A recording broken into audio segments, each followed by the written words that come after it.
Welcome to the Glow Up Economy podcast. My name is Tuan, the founder of Glow Ups Media, and this podcast is where I sit down with the founders, creators, and the women shaping the future of beauty and culture. We talk presence, identity, story, and the systems behind influence. If you're building a brand, a body of work, or a world of your own, then you're in the right place. Welcome to the Glow Up Economy.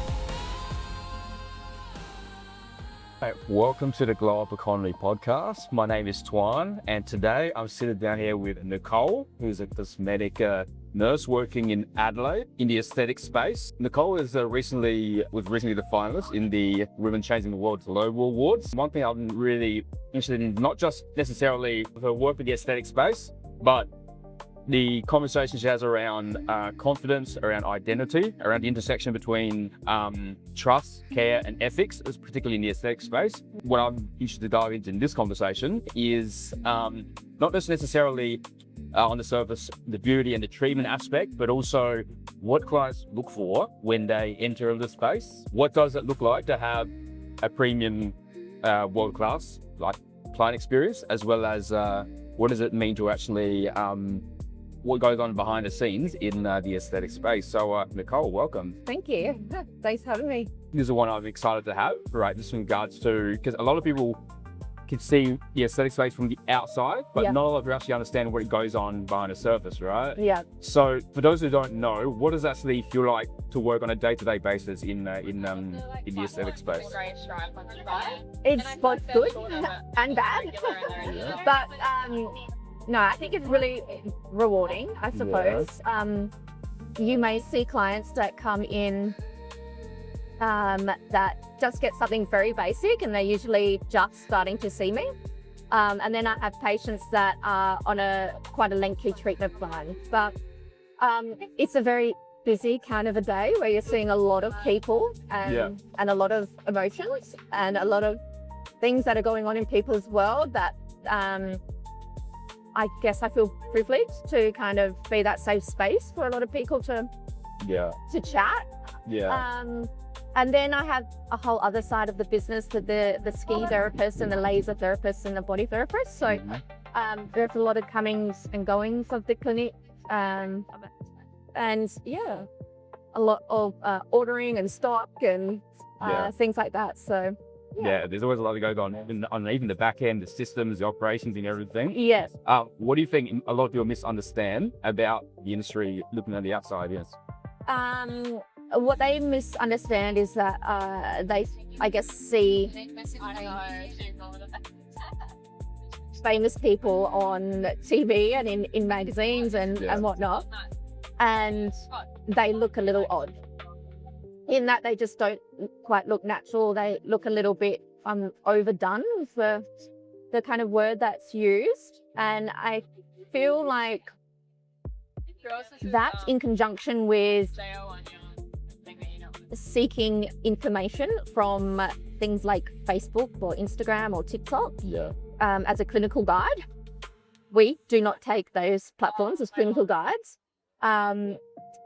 So that combined, people feel like things could potentially go wrong or happen to them that aren't really even a thing. Yeah. Or they're scared that I will take them to a place that doesn't look like them, and thus losing who they are and their identity and things like that, or getting in a lot of trouble with their husbands. So that's probably, I think, the biggest misunderstanding or misconception that I come across a lot. Yeah, this is the one thing you mentioned about like social media, right? Especially the information. When people come, they already have this sort of like misinformation or misunderstanding like beforehand, and which is something which one thing I am curious to know is when the women come into the space, right, and look for treatment, look for a solution, what usually are they looking for underneath that? They are trying to get back to their baseline identity. Yeah. So a lot of women that I see that stage of life of premenopausal, menopausal stage where estrogen plummets, and it happens quite quickly, and you see a lot of changes. Almost like women, they say it to me all the time, like, it's Nicole, like it feels like I just woke up and all these changes happened, and I don't feel like myself. When I look in the mirror, I appear tired when I'm not, I appear angry and I'm really happy, and it's that misidentity to how they perceive themselves and how they want the world to perceive them as well. But most importantly, how they perceive themselves, and that's probably the number one thing that is consistent that I see. Yeah. And it sounds like a lot of times we're going to come and seek, let's say, in their mind, a solution, what they think they're looking for. It's actually underneath the surface, something that reveals a lot of layers underneath, right? Yeah. So this is where it's kind of interesting. You talked about the almost like identity aligned care, where so that they could feel like they can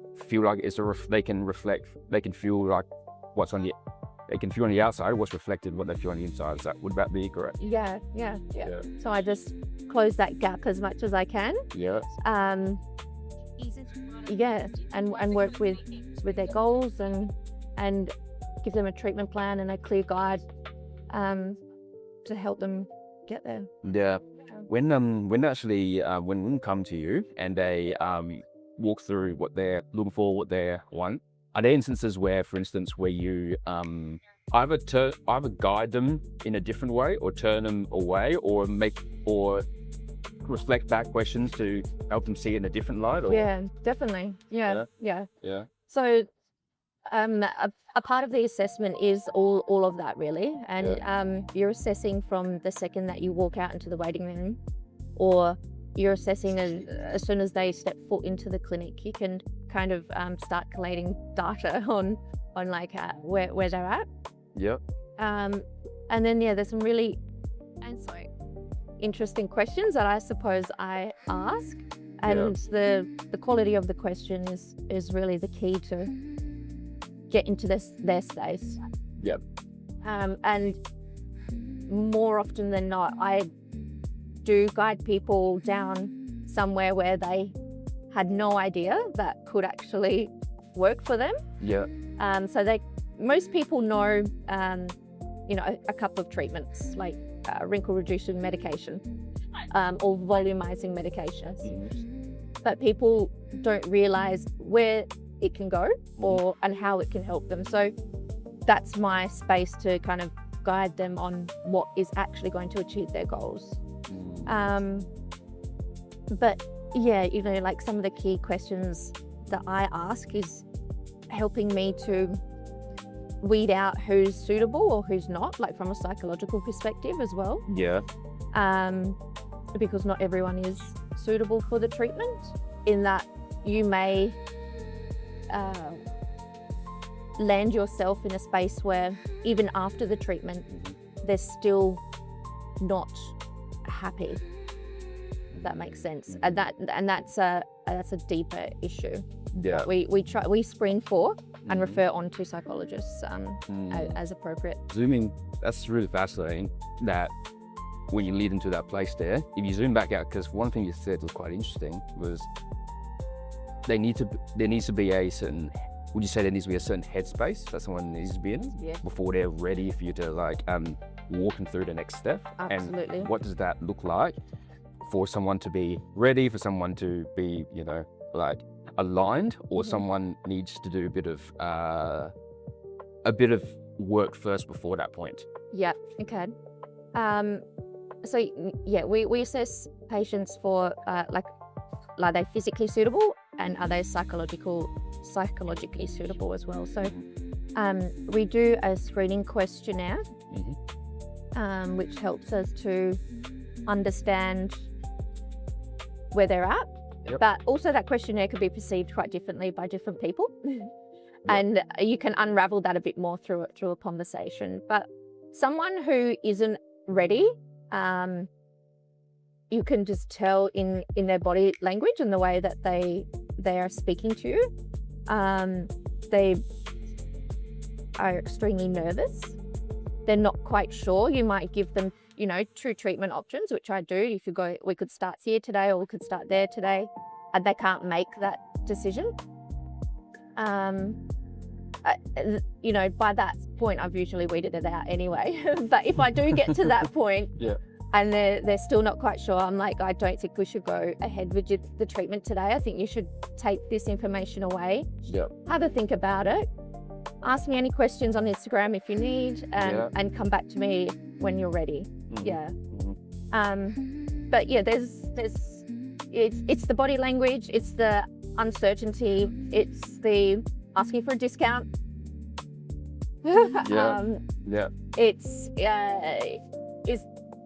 And then you take, the questionnaire from a psychological perspective, and you kind of make that assessment. And it can be quite difficult at the start to identify that. But as you get on in the industry, it's pretty easy.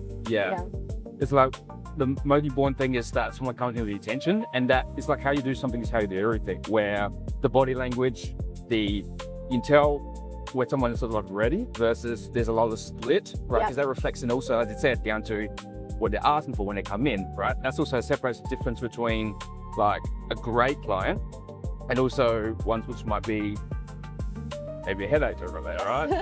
But it's kind of like tying into, interestingly, when you think about delivering a world-class client experience, what do you think makes a difference between aesthetics in terms of delivering like a premium like client care versus something that's transactional? I think for a lot of things, I think there's 3 things that spring to mind.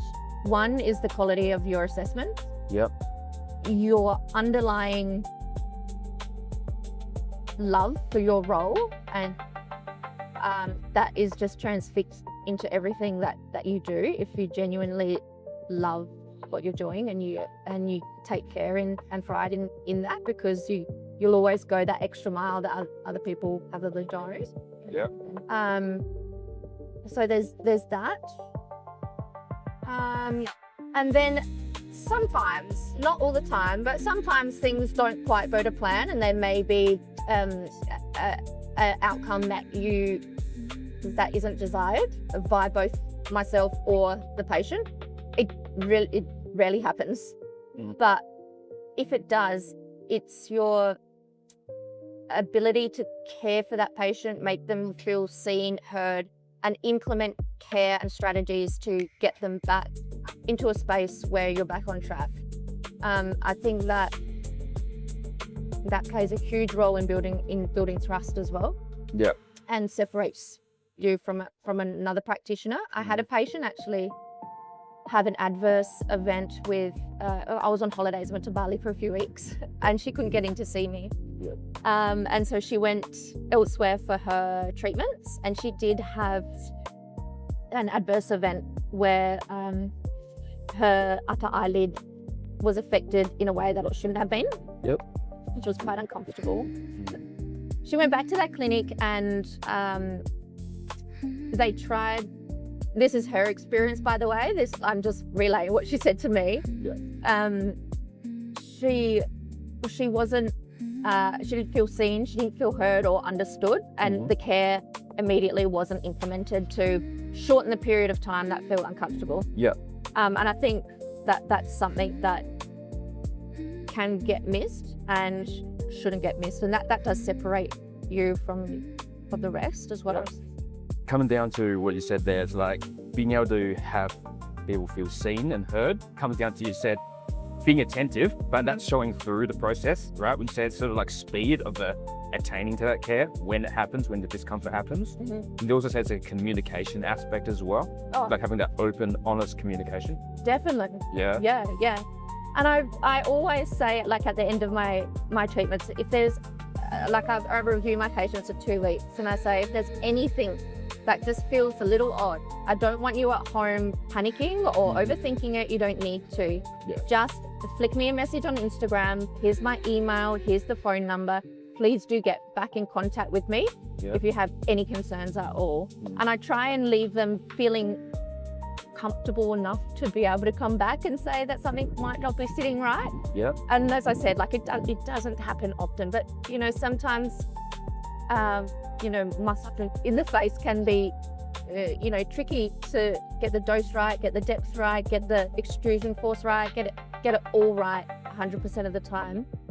And there might be just a little bit of movement on one side that's not on the other, and you can balance that out quite easily at 2 weeks.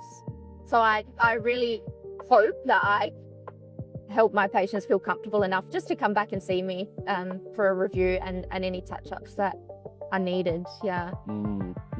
Because some people are like, I'm so sorry, Nicole, you've done a wonderful job. It's just like this. And I'm like, it's okay. Yeah, it's okay. So easy fix, just come back and see me and we can do that. But it's fascinating, because from what I'm hearing is that it's you going first and creating that space so then they feel safe to be able to tell you those things. Yeah. Because otherwise a lot of people might not feel comfortable expressing because they might feel maybe guilty or maybe they don't want to upset the person. That's right. Yeah. But sometimes being able to have someone create a space where, not just in business, but because there's the mentor once said there's no such thing as brothers, only personal, let's say, communication, our ability to lead, right? Not just ourselves, but into others, reflects everything. And so just by you going first and creating that space where, hey, it's okay, right? And if there's anything that goes wrong, we'll work together, right, to fix it. That changes everything. Yeah. I guess I didn't think about it from that way, but yeah, I guess I do that. Create that space. It's zooming out. I think because I had a conversation with Daphne just a few weeks back, right? Who's in aesthetics as well. And one thing that comes up is about identity aligned care, right? Feeling seen, but the word that comes up a lot is the safety to express those things, right? And creating that space. But kind of touching on that for a second. Yeah. Why do you think that's not necessarily something that you see every aesthetics person, practitioner does? They may be worried that they're planting a seed in a patient's head to actually worry.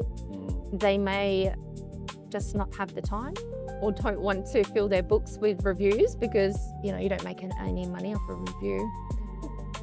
But you can make the difference of that an ongoing client for life if you do. Maybe they haven't been around long enough to understand the importance of that space. Yeah.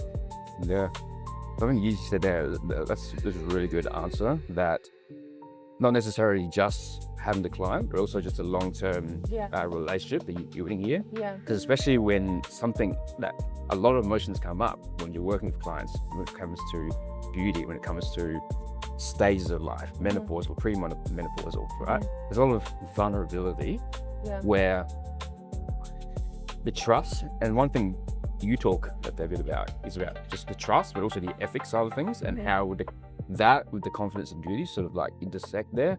That's what allows the relationship, that's what allows essentially the trust to happen, right? So then they achieve their goals, and you achieve the goals. Yeah.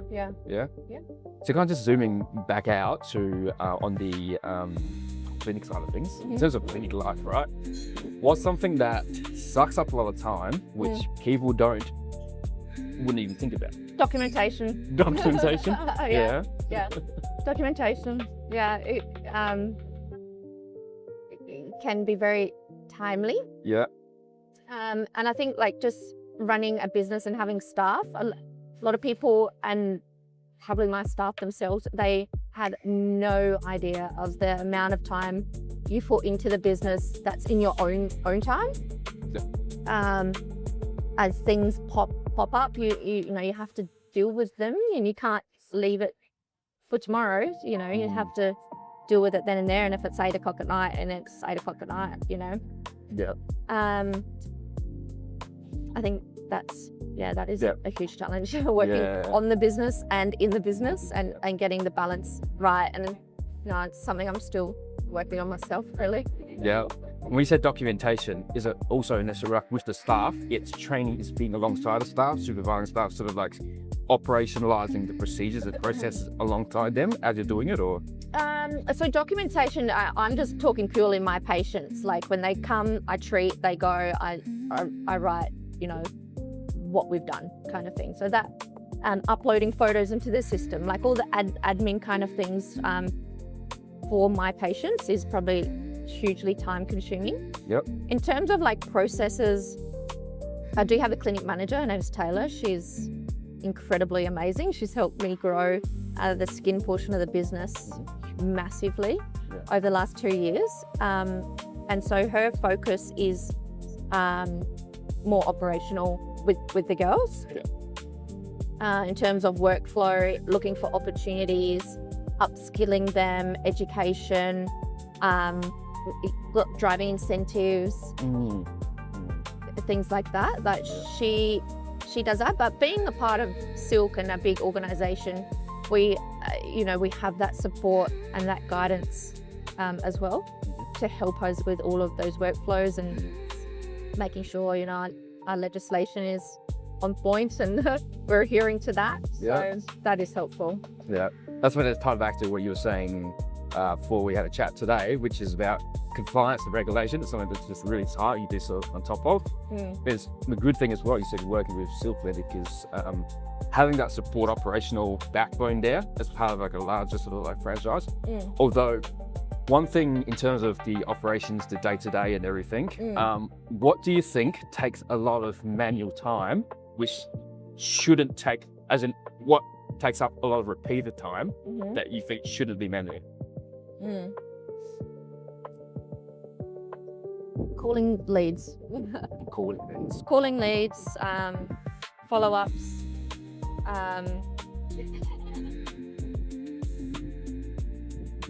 stock take, auditing.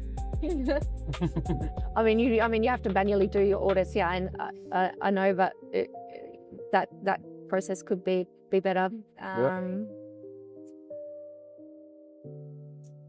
Marketing. Yep. Yeah. All the works there. Makes a lot of sense there. Kind of going back on the lighter side of things for a second. What's something a lot of people would be surprised to know about you, or outside of the polished clinic side of you? Oh gosh, I don't know if I could say that on a podcast. No. I guess clinically, I come together quite well and present well. But really, I'm just a hot mess. One thing is that I know that you used to be you were like a country girl into like horses and things like that. Do you feel like that's still very much alive, like still a part inside of you, or? I'm planning a trip with my sister for my 40th actually. Going on a horse trail ride. Over in New Zealand. So that's still the country tomboy little girl inside me. Grew up, on the footy field, playing marks up rather than, curling my hair at home. But that did come in kind of around the teenage years. But it's still alive. And that's what's the beautiful part, right? Like, and life can change seasons and shapes, right? And we get into business and get into the trenches and so on. But there's always like the little parts of us we always cultivate and bring back. And I love the fact that you go on to New Zealand and just bring those aspects back, right? So I think a lot of times, especially with entrepreneurs and founders, is a lot of the time needs to be consciously created. So then we really reconnect with those things and to that clarity. And that's an interesting few words you said there. It's like you consciously have to like bring it back in. Amazing. So in all the time that you've worked in aesthetics, what do you think that's changed in how you see beauty in women? Well, I think in terms of like treatments, do you mean, or just trends, or? Like in general, a lot of, like I said, there's a lot of people on the outside, within, but also a lot of like through society, through trends, through maybe upbringing, through your work, just being inside aesthetics. How do you think that shaped or changed your perspective on beauty, on how women seek beauty, and so on? I underestimated the power of within,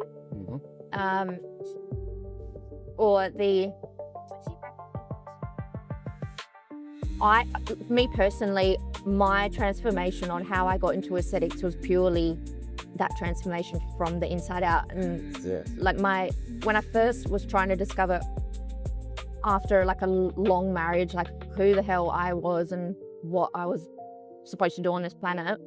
And I think my first kind of thing that sat with me is my purpose was to create a symmetry of health and beauty from the inside out and inspire others to do the same. And over time that has evolved. But the key, I guess, underlying thing that's always been there is that the inside out aspect in that. So I knew it and I embedded it into like everything that I did.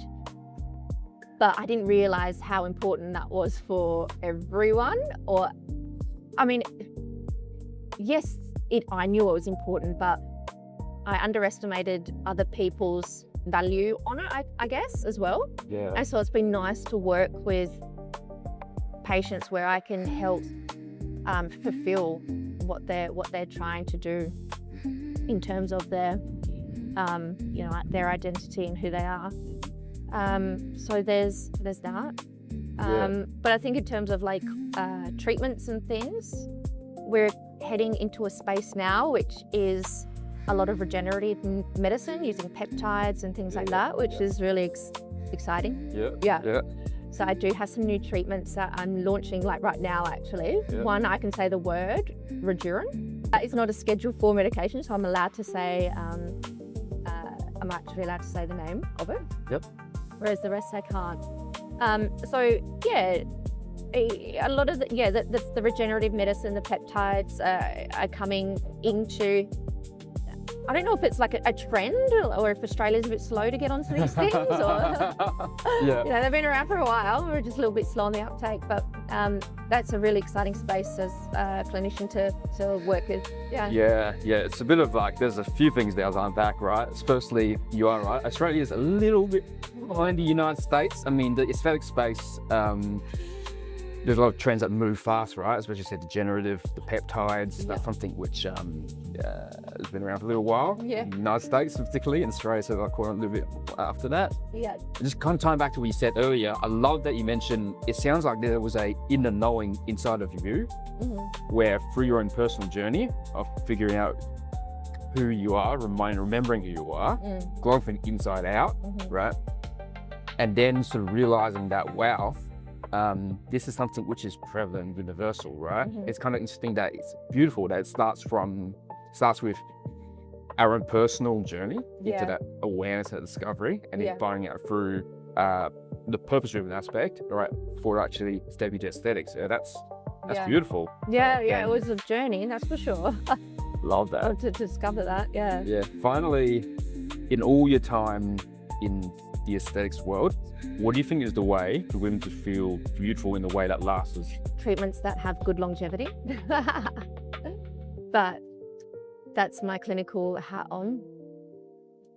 It really is that relationship that you have with yourself, I suppose, and discovering and feeling comfortable finding your identity or realigning to it or whatever it may be for people.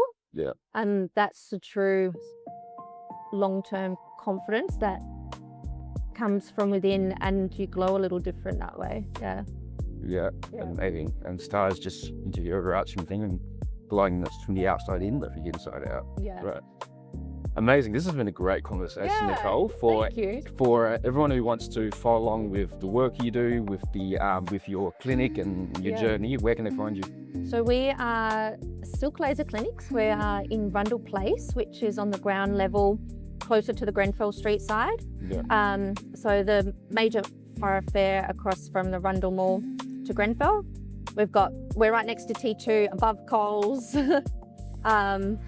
It's the same shopping centre that, Cook Eye's in, Witchery, Seed, all of those shops. So we're in amongst that. That's you're where in you can Adelaide, find me. locally, Adelaide, then that's where you find it. What about on social media, a general sense, where can people find it? So my Instagram handle is silk_nurse_Nicole, Nicole.